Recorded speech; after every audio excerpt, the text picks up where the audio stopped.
అందరికీ నమస్కారం.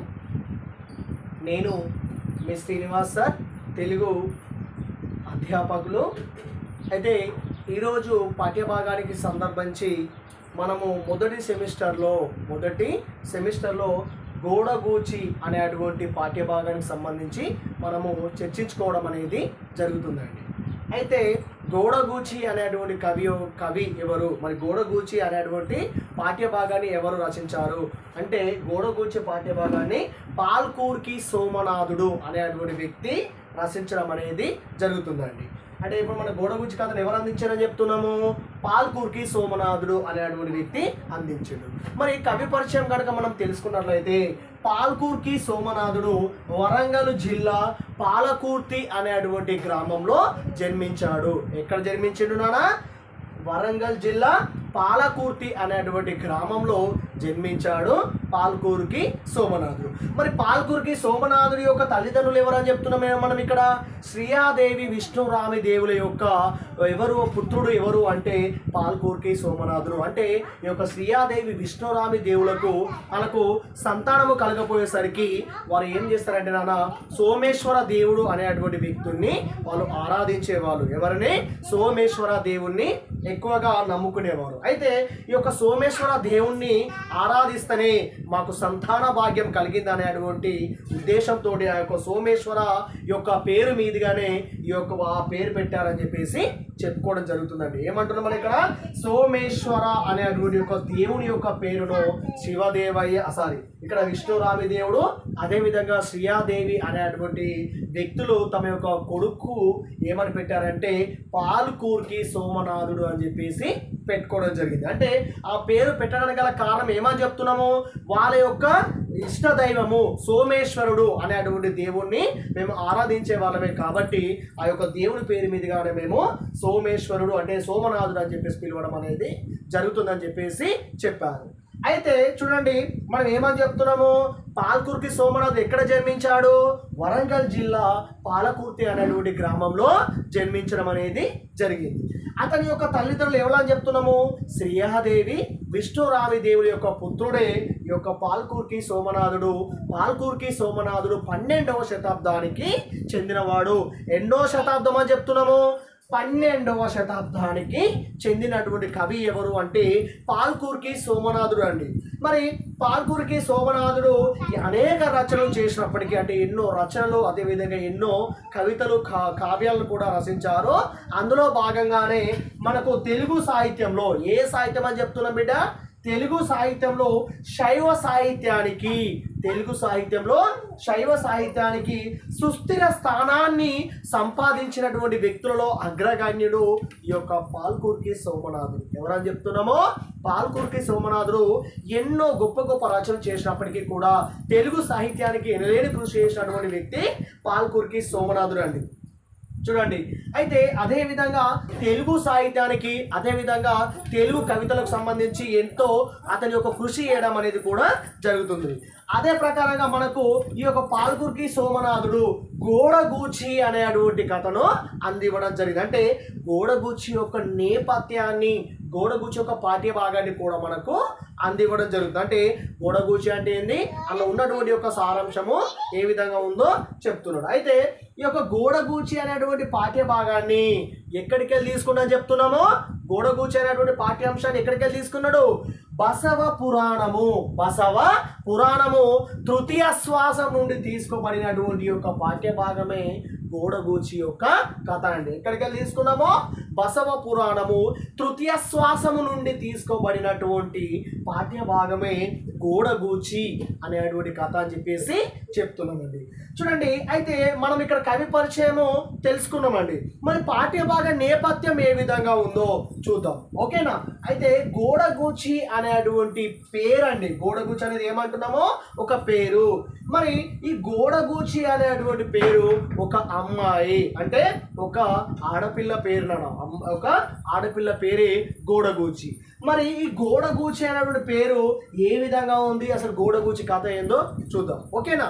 రైట్, ఇక్కడ చూడండి, గోడగూచి అంటే శివదేవయ్య యొక్క కుమార్తెనే గోడగూచి అండి.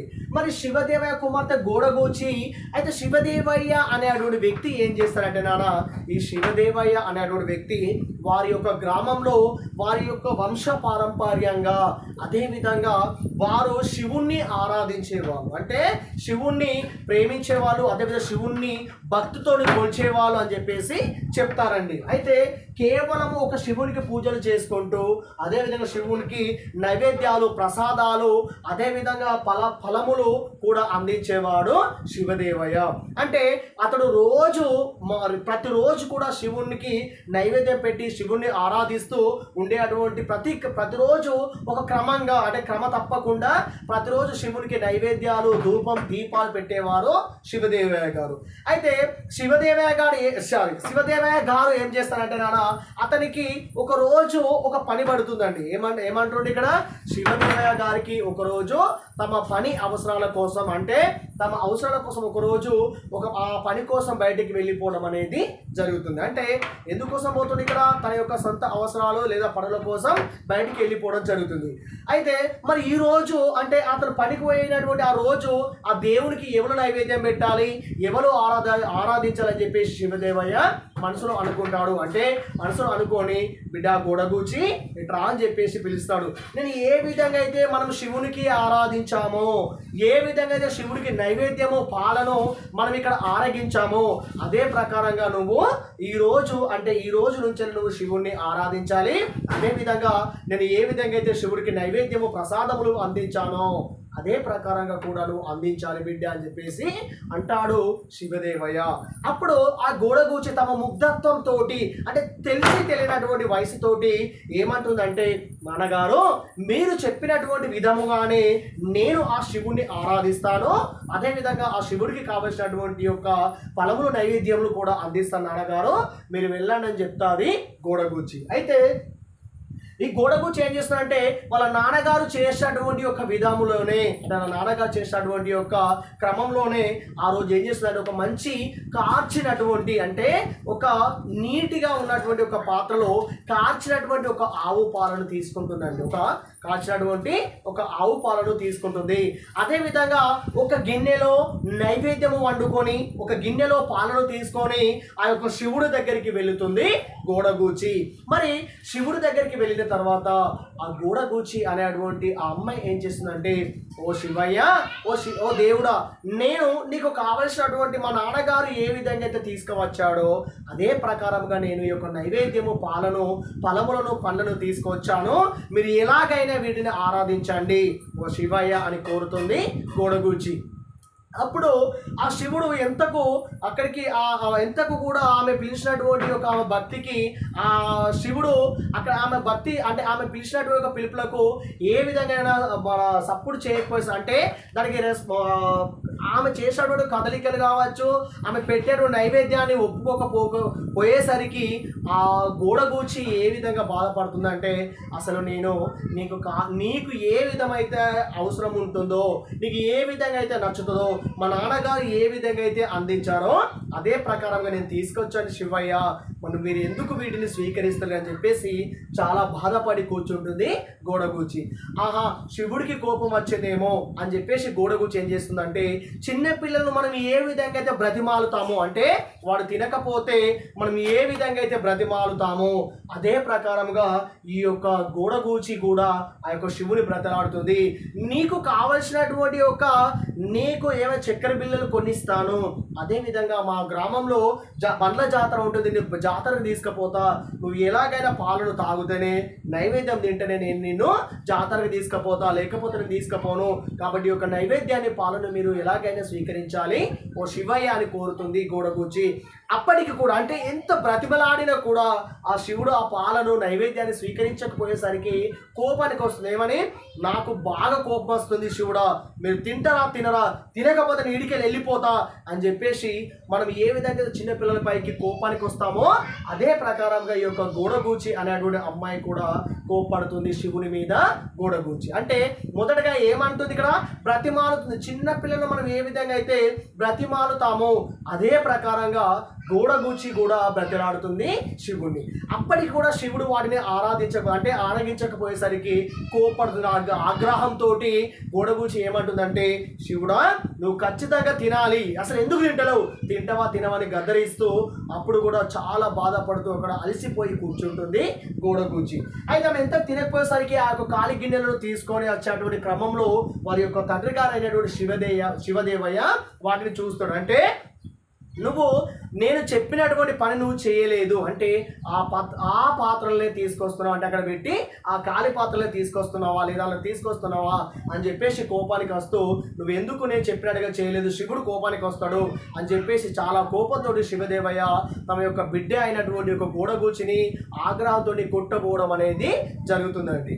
అయితే ఆ యొక్క తమ గోడగూచిని కొట్టబోయేటువంటి క్రమంలో ఆ శివుడు ఏం చేస్తారంటే తమ ముగ్ధత్వాన్ని తమ యొక్క మంచి మనసును మెచ్చుకొని తమ యొక్క శివునిలోనే ఆమెను ఏం చేస్తారంటే శివుని యొక్క భాగంలోకి తీసుకోవడం అనేది జరుగుతుంది. అంటే గోడగూచిని తమలో ఆలీనం చేసుకోవడం అనేది, అంటే తమ భక్తిలోకి అంటే తమ శివలింగంలోకి ఆమెను గోడగూచిని తీసుకోవడం అనేది జరుగుతుంది. అంటే తమ యొక్క భక్తితోటి తమ యొక్క మనసును మెచ్చి తమ చిన్నపిల్లల మనస్తత్వాన్ని తమ యొక్క ముగ్ధత్వాన్ని మెచ్చి తమ తండ్రి గారు శివదేవయ్య గారు కొట్టబోయే అటువంటి క్రమంలో తమ బిడ్డనైనటువంటి గోడగూచిని కొట్టబోయే అటువంటి క్రమంలో ఆ శివుడు అప్పుడు ఏం చేస్తారంటే ఆ గోడగూచి అనేటువంటి అమ్మాయిని తమలోకి తీసుకోవడం అనేది జరుగుతుంది. అంటే ఆమె యొక్క మంచి మనసును మెచ్చి ఆ శివుడు అప్పుడు ఆమెను తమలోకి అంటే తమ యొక్క భక్తిలోకి తమ యొక్క ఆవాహనం అనేది చేసుకోవడం అనేది జరుగుతుందండి. అయితే ఎందుకోసం అని చెప్తున్నాం ఇక్కడ,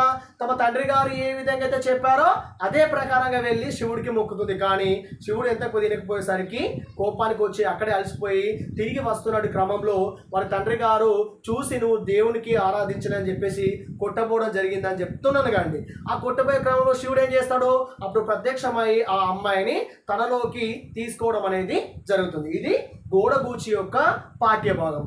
గోడగూచి యొక్క పాఠ్యభాగాన్ని ఎవరు అందించారని చెప్తున్నాము, పాల్కుర్కి సోమనాథుడు. ఇది మనకు డిగ్రీ మొదటి సెమిస్టరు అనేటువంటి వ్యక్తులకండి. నేను చెప్పినటువంటి యొక్క పాఠ్యభాగాన్ని మీరు వింటే సరిపోతుంది. కాబట్టి ఇందులో సందర్భ సహిత వాక్యాలు ఉంటాయండి, పద్యం యొక్క భావాలు ఉంటాయి. కాబట్టి ఖచ్చితంగా మన ఛానల్ని మీరు ఎప్పుడు ప్రతిసారి కూడా మీకు వచ్చినటువంటి ఏ విధంగా అయితే నోటిఫికేషన్స్ వస్తాయో ప్రతిరోజు కూడా మన ఛానల్ని మీరు తప్పక చూడండి. అదేవిధంగా ఇప్పటి వరకు అయితే మన ఛానల్ని ఎవరైతే సబ్స్క్రైబ్ చేసుకోలేదో మన ఛానల్ని తప్పకుండా సబ్స్క్రైబ్ చేసుకోండి. అదేవిధంగా షేర్ చేయండి, మన ఛానల్ని తప్పకుండా చూడండి అని చెప్పేసి చూస్తానని చెప్పేసి అనుకుంటున్నాను. అదేవిధంగా అందరికీ ధన్యవాదాలండి.